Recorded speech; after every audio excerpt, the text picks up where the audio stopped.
Since 2015, I've fought for this country, for you, to strengthen and grow the middle class.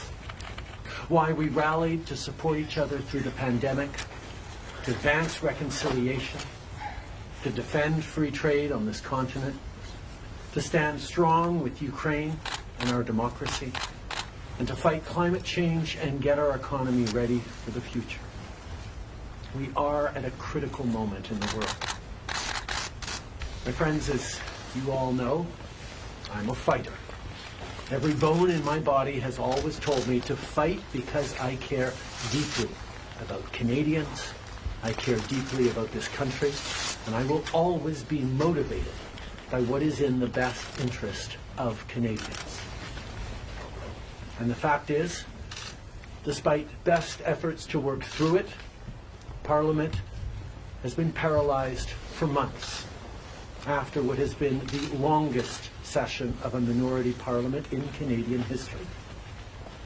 That's why this morning I advised the Governor-General that we need a new session of Parliament. She has granted this request, and the House will now be prorogued until March 24th. Over the holidays, I've also had a chance to reflect and have had long talks with my family about our future. Throughout the course of my career, any success I have personally achieved has been because of their support and with their encouragement. So last night over dinner, I told my kids about the decision that I'm sharing with you today.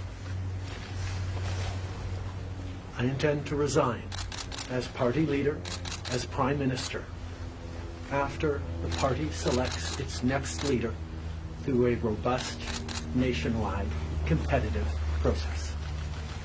Last night I asked the President of the Liberal Party to begin that process. This country deserves a real choice in the next election, and it has become clear to me that if I'm having to fight internal battles, I cannot be the best option in that election. The Liberal Party of Canada is an important institution in the history of our great country and democracy. A new Prime Minister and leader of the Liberal Party will carry its values and ideals into that next election. I'm excited to see the process unfold in the months ahead. We were elected for the third time in 2021 to strengthen the economy post-pandemic and advance Canada's interests in a complicated world.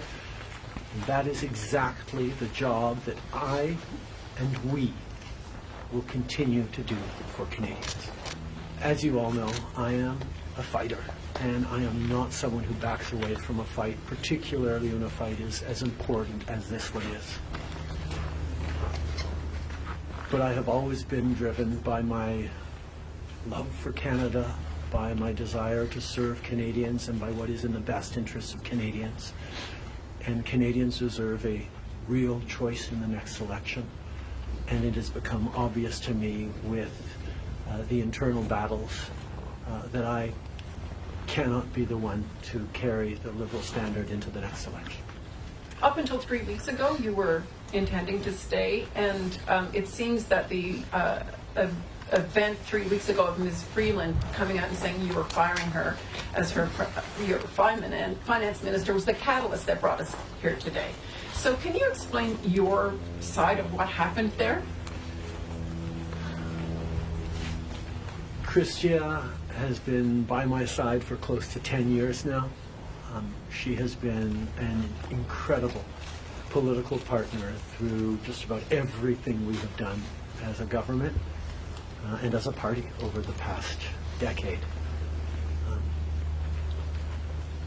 I had really hoped that she would agree to continue as my Deputy Prime Minister and take on one of the most important files that not just this government but this country is facing, but she chose otherwise. In regards to what actually happened, I am not someone who's in the habit of sharing private conversations. I'm wondering if you feel that another leader will have more success than you will at beating Pierre Poilievre in the next campaign. Pierre Poilievre's vision for this country